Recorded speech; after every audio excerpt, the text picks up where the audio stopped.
And now for the list that I actually do want to talk about, because the other one I didn't really. But here we go, the best of 2015, the gloriousness that was handed to us from the depths of a director that decided to use film and put it in a film reel, and then let's make some magic, baby, yeah! So here we go, best of 2015 starts now. Woo! Number 10. So my number 10, Austin was like, you gotta see this movie, you gotta see this movie. But I was like, what's so great about it? It's like, oh, but it's the best horror film that I've seen in a very long time. Not Halloween night, but the night before, we will watch it at my house. I'm like, okay. Number 10 is It Follows. Right here. Yeah. I'm not a really big fan of the horror genre, but this one was actually really good because it didn't do jump scares. It didn't do what every horror movie does, which is try to do the same formula and try to make a profit, sorry. Oh, yeah. You okay? Yeah, that's just the beer. But this one actually had a really good premise behind it.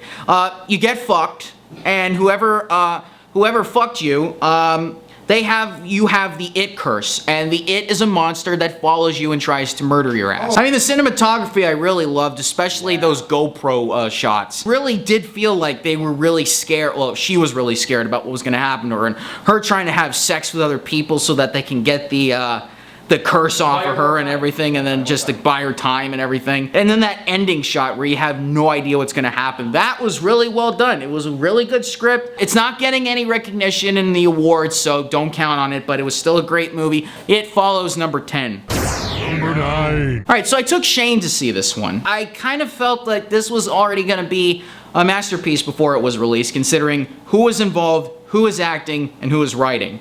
My number 9 is Bridge of Spies. Coen Brothers wrote it, Steven Spielberg directed it, Tom Hanks acted in it. Let me say this right now. Tom Hanks is a funny man, and he was funny in this movie.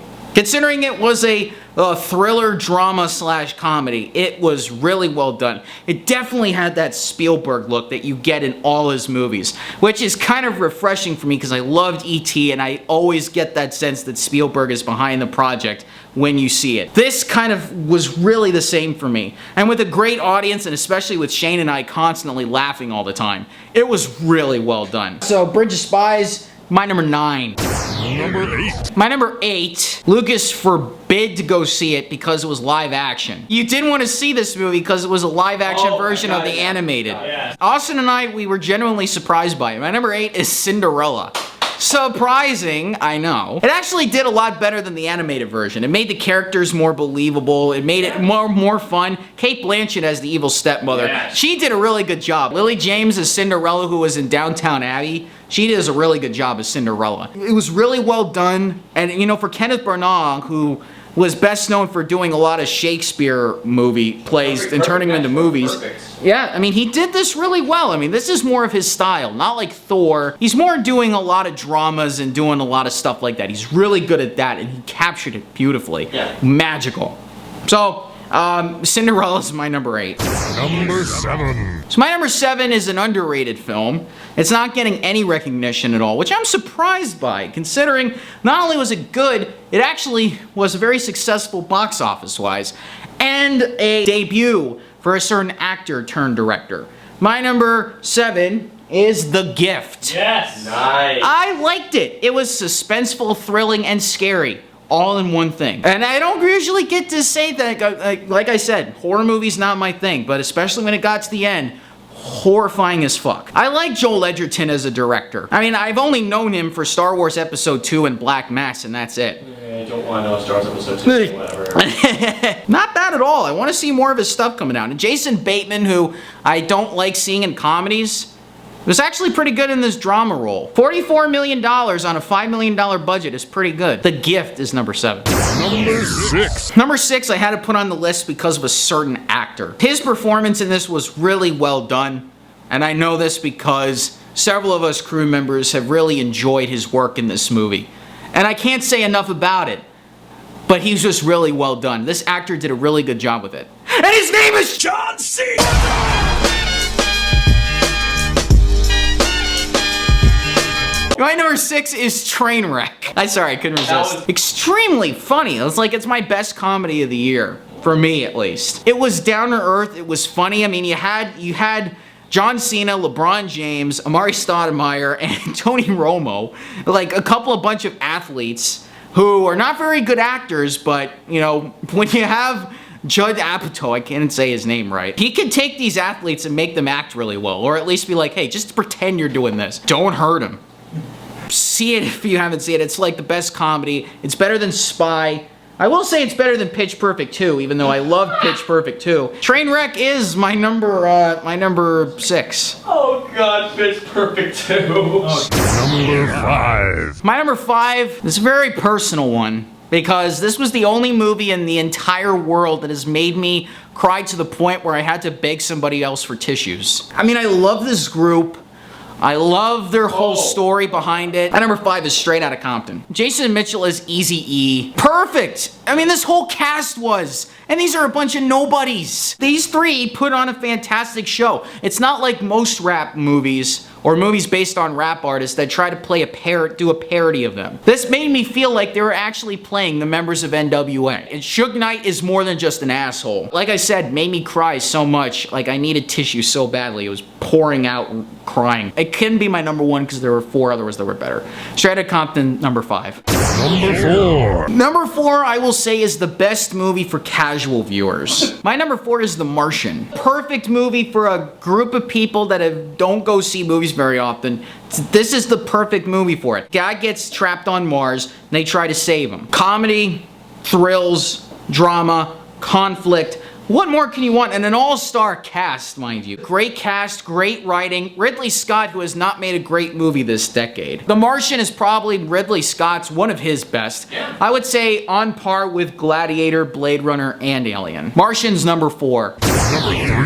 Number 3, I saw the day before Thanksgiving. Number 3 is Creed. Stallone, well done. You get an Oscar nomination. You did one thing that Arnold could never do. Get a nomination for acting. Michael B. Jordan as Creed's son was really well done, and I'm looking forward to what he brings in Creed 2, if there ever is a Creed 2, which there will be, because it did make some profit off of this. And that final scene, when they do that whole retro location, I'm not gonna say, Perfect but it was like, too, it was right? good, perfect right there. And that, and Rocky's fighting a different battle now in this with that conflict, and it really got me moving. Oh man, I cried And like of course, when I took my niece and nephew to see this, they're like, okay. But Creed is my number 3. Number 2. So Austin said he was able to guess my number 1 and number 2. So Austin, what do you think my number 2 is? This has to do with the franchise. It does have to do with the franchise. Yep, I know it. Number 2 is Star Wars The Force Awakens. Oh, we've waited since October to see this when we got the tickets for the 3D IMAX. And my God, when you saw Lucasfilms, when you saw a long time ago, the whole place went cheering Oh as my all God, fuck. yeah. This is the only movie that I've seen twice this year. It was really well done. That first shot with the First Order ship going over the moon, that's my favorite. That's my second favorite shot in all of Star Wars. I love these new characters. I love BB-8. I think that's the robot's name, right? BB-8. This was a good intro to this whole setting of what the Star Wars galaxy is like now. And I enjoyed it thoroughly. It had that mix of Disney comedy that you see in the Marvel movies, blended it in with some good thrills and some good conflict, and really made it an interesting lightsaber battle, one of the best I've seen. So, Star Wars Force Awakens number 2. It's number 1. And now, the movie that has clipped the heavens and have brought us the greatest of the year, and probably will be nominated for Best Picture, and will win probably the first of any, because it was only one of the few movies on Metacritic that got a score over 90, and will probably be the very first animated movie to win. Number 1, Inside Out! And we cried! We cried, and a movie that makes you cry needs to win. This movie really brought all the emotions out that you needed to. Bing Bong, considered to be one of the best characters of the year. I hope it wins Best Picture, because I think it needs to. It will be the very first animated film to do that. Everybody did a tremendous job with this. This is one of Pixar's best. It clips the heavens, and it needs to be recognized for what it is. Inside Out is number 1 and the best movie of the year. Alright guys, that's my list. If you want to know why I didn't put certain movies on the list, or if you just want to conversate and find out why I picked these movies, leave comments. Thank you very much for watching, and tune in for the others when they come up later on in the week. Arrivederci!